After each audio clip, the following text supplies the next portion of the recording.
geçinceye kadar hiç kimse sıratı geçmeyecek. Tam 7 durakta 7 soru. Peki nedir bu 7 soru? Ve sen bu soruları cevaplamaya gerçekten hazır mısın?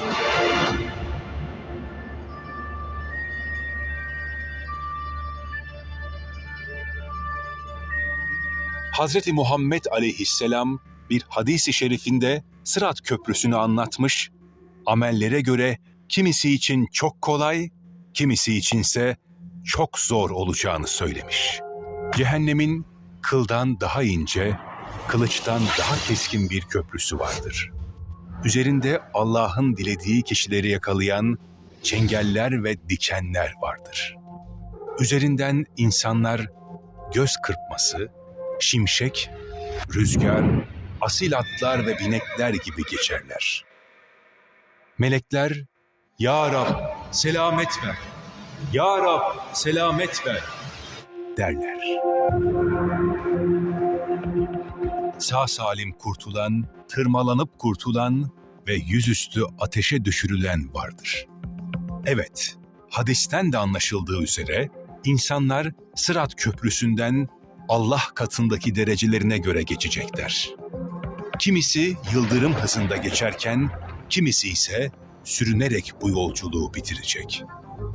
Kur'an'da buyurulduğu gibi, İsrafil aleyhisselam sura 2 defa üfleyecektir.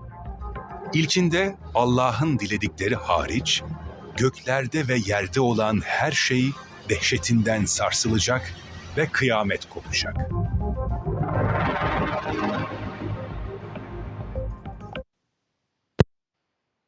Tursiya, O'zbeklar, Ruslar hamma tafsirlayveryapti-da, rivojlanyapti-da, aqlli insonlar chiqib, o'sha aqli saxovati borlarga ko'rsatib beryapti.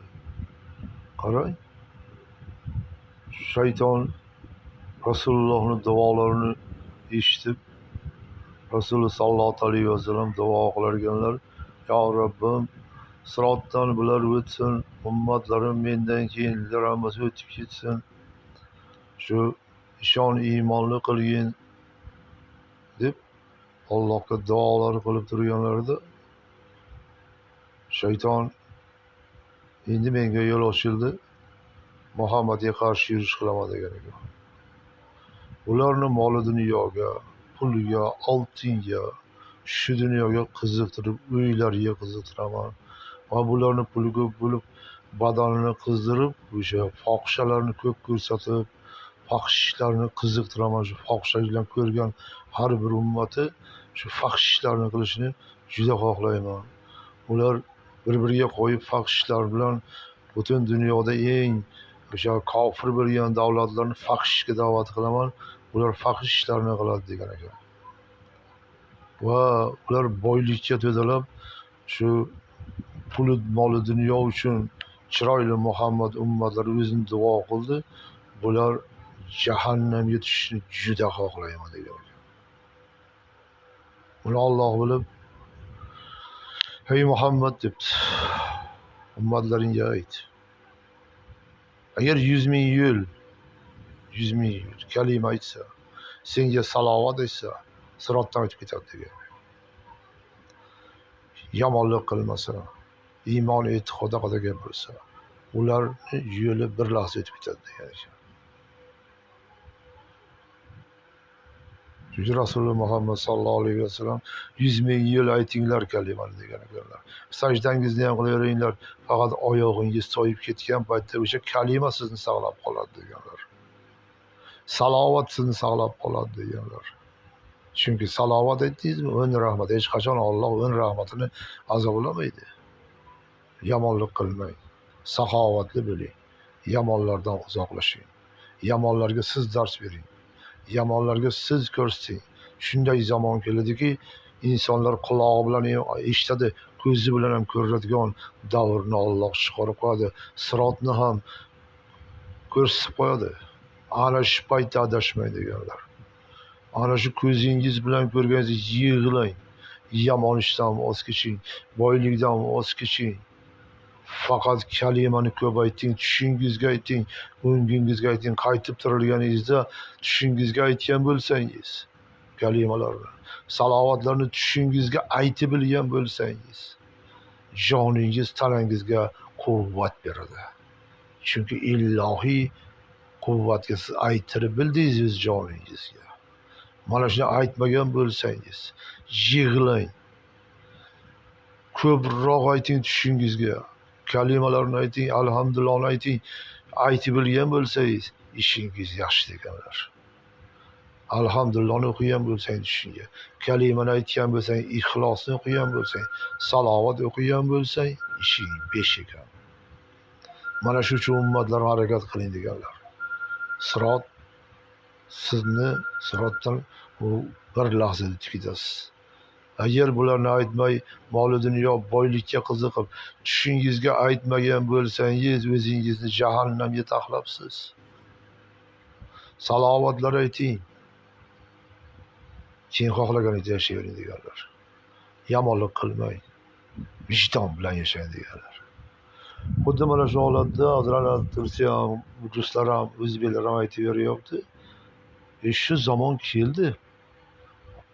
Shayton hamlasi, mol dunyo, pul, plan, pul deb yig'layapti odamlar. O'zini o'ylamayapti. Bir o'zim kelib, bir o'zim ketib qaytib tirilaykanim. Nega men yomon hadisha Magomedoy bechora ona haqida o'qiyapti-da. Onasiga rahmat demayishadi. Ona haqida. Lekin o'zbeklar onani masxara qilyapti. Hadisha Magomedoy kalimalar haqida o'qiyapti. O'zbeklar o'qimay to'yga yotib olib, restoraniga rasvo qilyapti, fahshlarni qo'yyapti. Artistlar, buyuk artistlar. Xalq qanday baho berishi mumkin? To'yda ayol yotsa, sekslarga berilib ketgan. Qaysi kuchli ketyapti? O'zbekistonda seksualnimi yoki iymon, e'tiqod darsi ketyapti? Maktablarga dars bermaydi. Podsho bergan huquqlarga. Davay mustaqil. Ham yerdagi soyasi mustaqil deyapti. Qani nima qilayotgan shular deydi. Rahbariyat, ma'ruf mudiri, boshqasi qanday savolga javob berasan? Mana ko'rib o'tiribsan. Onasiniki deydi to'g'ri ekan. Nima san o'zbek tilida aytyapti-da. Onamniki to'g'ri ekan, onam bilan bo'ldim deydi. O'g'lining nomidan gapiradi, o'zbekcha gapiryapti. O bittasi chiqib, hali yerga tegmagan, faqat seks haqida gapiradi. Nafsoniyatga qarang. Dajjol kirib kelibdi-ku bizning O'zbekistonga o'rtoqlar. Dajjolning fitnasi kelibdi-ku. Axir bu foniy. Mana shu yerga men Mirovoyga qarab turib, mana hozir ko'rib qo'yib beryapman. Bu ko'zi ko'rlar buni qayta ko'proq qo'yinglar. Internetga aylanib o'tirish kerak. Xohlaganing gapir, qancha gapirsang. Internetga yubor, ko'zi ko'rlarning ko'zini oching. Nodonlarga dars bering. Bitta nopok shuncha insonni buzmasin O'zbekistonda. Puli, moli, dunyoni qo'y, o'y chiroylarni o'zingni o'yla. O'zingni o'ylagin. Bir o'zing kelding, yalang'och tug'ilding. Bir o'zing yalang'och ketasan. Olib ketadiganing faqat kalima, salovat, namoz, ibodat, o'rgangan ilmlaring, boshqa hech narsa olib keta olmaysan. U sen bilan ketadi. Gaplaring, qancha gapirgan sen bilan ketadi u. Qancha tillaringdan gap chiqqan, jannatimni o'zi u sen bilan ketadi. Yaxshi gapirgan bo'lsang, jannat, yomon gaplaring jahannam. U seni tanloving.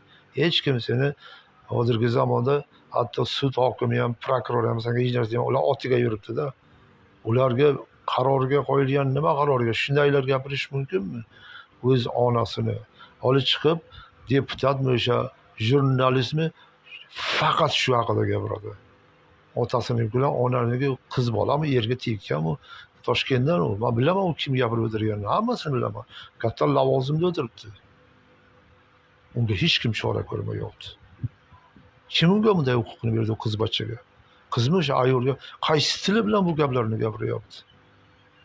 O'zbekning Toshkentda turgan inson alkashimi u? Men qotib qoldim.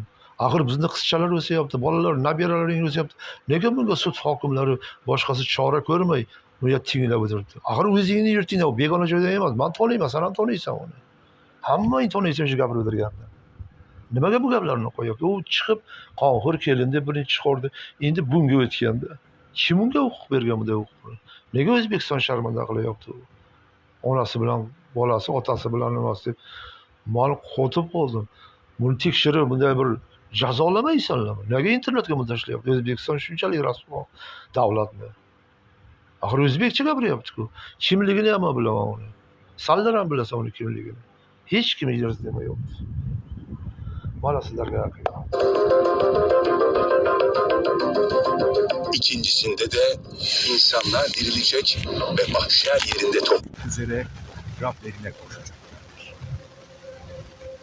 Bu dehşetli mahşer meydanında tekrar dirilenlere dünyadayken yapmış oldukları işlerin yazılı bulunduğu amel defteridir.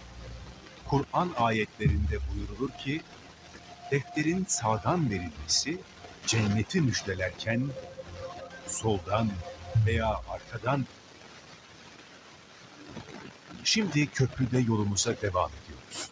Cehennem bütün korkutuculuğu ve dehşetiyle ayaklarımızın altında gözümüzü arıyor. Mana men tushunmaydigan ongsizlarga prijdal qilyapmiz.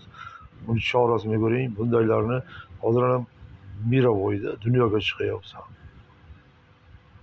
Masalan, seksualni shu gaplarni eshitsang har bir qizcha buziladi. Kattalar da eshityapti. Ular internetda ko'radilar. Lekin o'zbekcha gapiryapsan-ku, insofing bormi sani jurnalistga? Ey seni aqli, sen yerini yog'dirgan, bolang yog'dirgan, yerga tegmayapsan. Vaqtingni bog'lagan Alloh. Senga kim huquq berdi bunday deb gapirishga? Kim senga huquq berdi?